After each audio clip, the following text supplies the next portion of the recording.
அண்ணா சமுதாய வானொலி நேயர்களுக்கு வணக்கங்கள். சிறுகதையும் சிந்தனையும் என்ற தலைப்பில் உங்களை சந்திப்பது சொல்வேந்தன் என்கிற டி.எம். செல்வக்கனி என்பவன் ஆவேன். அன்பு நேயர்களே, சிறுகதைகள் மனிதனை பக்குவப்படுத்தக்கூடிய நல்ல கருத்துக்களை கொண்டவைகளாக இருக்கின்றன. அருமை நேயர்களே, இன்றைக்கு உணவு ஒரு சின்ன கதையோடு சொல்கிறேன். இப்போது சென்னையில் எனக்கு ஒரு நண்பர் உண்டு. அவர் ஹோட்டலேருந்து வெளியில் வரும்பொழுது அவரை திடீர்னு பார்த்தேன். ஐயா சாப்பிட்டீங்களான்னு கேட்டேன். சாப்பிடலை அப்படின்னாரு. ஏங்க ஹோட்டலுக்குள்ளே இருந்தானே வெளியில் வந்தீங்க, இப்போ சாப்பிடலைன்னு சொல்கிறீங்களே என்னன்னு கேட்டேன். என்னத்தங்க சாப்பிட்டேன், ஒரு 10 மசால் வடை, ஒரு 12 மெது வடை, ஒரு 18 பூரி, ஒரு 4 தோசை, ஒரு 19 இட்லி, இதை தானே சாப்பிட்டேன், வேறு ஒன்றுமே நான் சாப்பிடலையே அப்படின்னாரு. பெரிய சாப்பாட்டு ராமன், சாதாரண ஆள் இல்லை. அப்போது என்னுடைய வகுப்பாசிரியர் ஒரு கதை சொன்னது எனக்கு இன்னமும் ஞாபகம் இருக்குது. அவரும் ஒரு சாப்பாட்டு ராமன் என்ன பண்ணுவான்னா, ஒரு கல்யாண வீட்டில் போய் சாப்பிட்றதுக்கு போகிறான். சாப்பிட்டு முடிச்சுட்டு வெளியில் வர்றான். அதிகமாக சாப்பிட்டதுனால அவன் வயிறு, இப்போ நம்மளே அதிகமாக சாப்பிட்டோம்னா வயிறு கொஞ்சம் இருக்கிற லெவலோட கொஞ்சம் அதிகமாகும். பெல்ட்டை கூட கொஞ்சம் லூஸ் பண்ணி கட்டுவோம், பேண்டாக தான் கொஞ்சம் லூஸ் பண்ணி விட்டுக்கிடுவோம். இது இயற்கை, எல்லாருக்குமே உள்ளது தான். அவன் ஓவராக சாப்பிட்டோம்னா வயிறு கொஞ்சம் முன்னால் பெருசாக ஒரு அடிக்கு முன்னால் வந்துருச்சு. சாப்பாடுறாமல்ல, சாப்பாடு ருசியாக தான் தள்ளிகிட்டே இருப்பானே. அப்போ என்ன ஆகிட்டுன்னா, வெளியில் வந்த பிறகு அவன் தான் கூட வந்தவனை கூப்பிட்றான். எப்பா இங்கே வாப்பா, என் காலில் கொஞ்சம் செருப்பு அடக்கான்னு பார்த்து சொல்லேன் அப்படிம்பான். காலில் செருப்பா? ஏயா நீயே குனிஞ்சு பார்க்க வேண்டியதானே அப்படிம்பான். அடப்பாடா லூஸ் பையலே, குனிஞ்சு பார்த்தா தான் என் தொந்தி மறைக்குதே, நான் எப்படி குனிஞ்சு பார்க்க முடியும் அப்படிம்பான். தொந்தி மறைக்குதா? அப்போ நான் சொல்கிற மாதிரி ஒரு ஐடியா போய்ட்டு பண்ணு, உன் தொந்தி குறைஞ்சிரும், உன் காலில் செருப்பு இருக்கான்னு நீயே குனிஞ்சு பார்த்துக்கிடலாம் அப்படிமா. என்னடா ஐடியா சொல்லு அப்படிங்கிறான். 2 விரல் எடுத்துக்கோ, வாய்க்குள்ளே உள்ளே விடு, 2 ட்ரிப்பு உள்ளே விட்டு வெளியில் எடுத்தன்னா உள்ளே போன சாப்பாடில் கொஞ்சம் வெளியில் வந்துடும், உன் தொந்தி உள்ளே குறையும். இப்போ நீ எட்டி பார்த்தா உன் காலில் எடுக்கிற செருப்பு உனக்கு தெரியும் அப்படிமா. அட அறிவு கெட்ட பயலே, 2 விரலை வாய்க்குள்ளே விடுறதுக்கு இடம் இருந்தால் தான் நான் 2 வடையத்துக்கு உள்ளே வச்சுட்டு வந்திருப்பேனே அப்படிமா. அதாவது சாப்பாடு என்பது, இப்போ நம்மளும் இருக்கிறோம். இப்போ என் நண்பர் ஒருத்தருக்கு உடம்பு சரியில்லை, அவர் டாக்டர்கிட்ட போய் மருந்து மாத்திரைலாம் வாங்கினார். அப்போ நானும் கூட போயிருந்தேன். எல்லா மருந்து மாத்திரையும் கொடுத்துட்டு கடைசியில் டாக்டர் ஒரு மருந்து மாத்திரை கொடுத்து சொன்னார், ருசியாக இருக்குன்னு என்றைக்காவது ஒரு நாள் நீ அதிகமாக சாப்பிட்டுட்டேன்னா அன்றைக்கி உனக்கு கிறக்கமாக வரும். சுகர் பேஷண்ட்டுக்கு சொன்னார் டாக்டர். அப்படி கிறக்கமாக வரும்போது இந்த மாத்திரையும் சேர்த்து சாப்பிட்டுக்க அப்படின்னார். அதிகமாக ருசி இருந்தாலே அதிகமாக சாப்பிட்டு பிடித்தோம், சாப்பிட்டு முடிச்சாலே கிறக்கம் வரும். அதான் அந்த காலத்தில் சொன்னான், உண்ட மயக்கம் தொண்டனுக்கும் உண்டுன்னா. சாப்பாடு என்பது எவ்வளோ சாப்பிடணும்னு ஒரு கணக்கு இருக்குது. அதான் நம்ம சுவாமி கிருபானந்த வாரியார் அவர்கள் சொல்லுவார், வயிறு ஒரு கிரைண்டர் என்றுவார். அரை வயிறு தான் சாப்பிடணும் பாரு, கால் வயிறு எம்டியாக கூடணும் அப்படின்பார். கால் வயிற்றில் தண்ணியை ஊற்றும்பார், கிரைண்டர் ஒழுங்காக சுற்றிட்டு வந்துடும் அப்படிம்பார். அப்போது சாமிகள் சொன்னதும் கரெக்டு தான், அளவோடு தான் சாப்பிடணும். அளவுக்கு மிஞ்சி சாப்பிட்டா என்னது அமிர்தமும் நஞ்சின்னு சொல்லிட்டான். ஆனால் நம்ம மக்கள் இப்போ சாப்பாட்டில் வஞ்சம் வைக்காமல் தான் சாப்பிட்டுக்கிட்டு இருக்காங்க.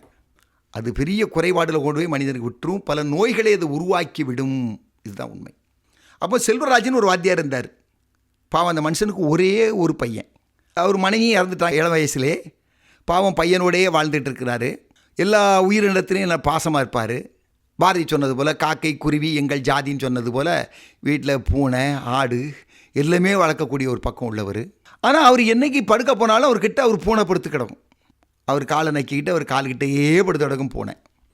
ஒரு நாள் அவர் பையன் அவர்கிட்ட போகிறான். அப்பாப்பா, நான் உங்கள் கூட படுக்கணும், எனக்கு ஆசையாக இருக்குது, நான் படுத்துக்கிடட்டுமா அப்பான்னு ஒரு 8 வயசு பையன் கேட்குறான். 8-9 வயசு பையன். முடியாதுன்றார். ஏன்ப்பா, ஒரு சாதாரண பூனைக்குட்டியே கூட வச்சு படுக்க வைக்கிறீங்க, நீங்கள் பெற்ற பிள்ளைனா என்ன உங்கள் கூட ஏன் படுக்க வைக்க மாட்டேங்கிறீங்கன்னு பிள்ளை ரொம்ப வருத்தத்தோடு கேட்குறான். அப்பா சொல்கிறார், முடியாது அப்படிங்கிறார். ஏன் அப்படிங்கிறான். நாளைக்கு நான் இதுக்கு உனக்கு ஆன்சர் தரேன், விடை தரேங்கிறார். பையனும் சரின்னு சொல்லி அவன் தனியாக படுத்துறான். மறுநாள் காலையில் இவர் பையனை கூப்பிட்றாரு, தான் பக்கத்தில் நிற்க வைக்கிறாரு. பூனைக்கு அப்போ சாப்பாடு கொடுக்காரு. ஒரு ரொட்டி துண்டு போடுறாரு. பூனைக்கு பால் ஊற்றி ஒரு கப்பில் வைக்கிறார். பூனை ரொட்டியை சாப்பிடுது, பாலையும் குடிக்கி.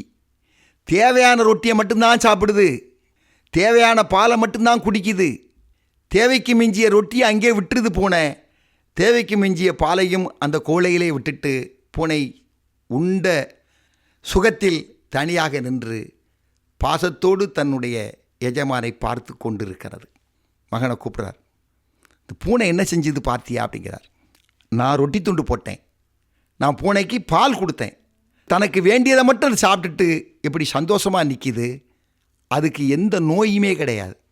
பார், புஷு புஷு முடியோட, எவ்வளோ அழகோட, எவ்வளவு தெளிவான கண்ணோடு, எவ்வளோ மகிழ்ச்சியோடு நம்மளை அதை பார்த்துக்கிட்டு நிற்கிது.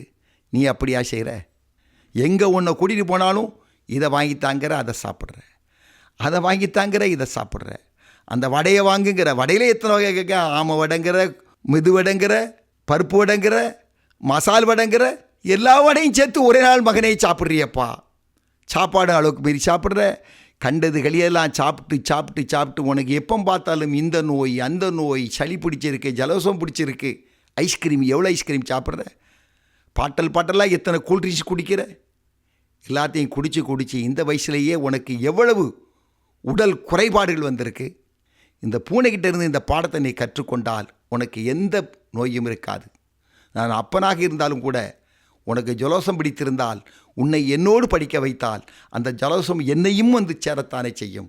இதற்குத்தான் மகனே நான் உன்னோடு படுக்க நான் விரும்பவில்லை என்று அந்த தந்தை சொல்லக்கூடிய ஒரு காட்சியாக ஒரு கதையை நான் படித்திருக்கிறேன். அருமை நேயர்களே, நாமானாலும் பரவாயில்லை, குழந்தைகளானாலும் பரவாயில்லை, எல்லோரும் நலமாக இருக்க வேண்டும் என்று சொன்னால் எந்த உடம்புக்கு எந்த உணவு ஒத்து வருமோ அந்த உணவைத்தான் நாம் உண்ண வேண்டும். அது தவிர நாம் உண்ணக்கூடாது. இதைத்தான் வள்ளுவன் சொல்லுவான், பெரிது உண்ணின் அதிகமாக நீங்கள் சாப்பிடுவீர்களே என்றால் நோய் அளவின்றி வரும் என்று சொல்லுவார். அளவுக்கு மீறி, எதை அளவுக்கு மீறி? நம் உடம்புக்கு ஒத்து வராத உணவை அளவுக்கு மீறி நாம் உண்டால் நமக்கு அளவுக்கு இல்லாத நோய்கள் வந்து கொண்டே இருக்கும் என்று வள்ளுவ பெருந்தகை கூட மிக அழகாக தன்னுடைய குரலிலே சொல்லியிருக்கிறார். அருமை நேயர்களே, நம் உடம்புக்கு எது ஒத்து வரும், எதை உண்டால் நம் உடம்பு ஆரோக்கியத்தோடு இருக்கும் என்பதை மனதில் நிறுத்தி கொண்டு அந்தந்த உணவுகளை அவரவர் தன் உடம்புக்கு ஏற்ப உண்ண வேண்டும் என்று கேட்டு விடைபெறுகிறேன். நல்லதோர் சிறுகதையோடு மீண்டும் சந்திப்போம் நேயர்களே. நன்றி, வணக்கம்.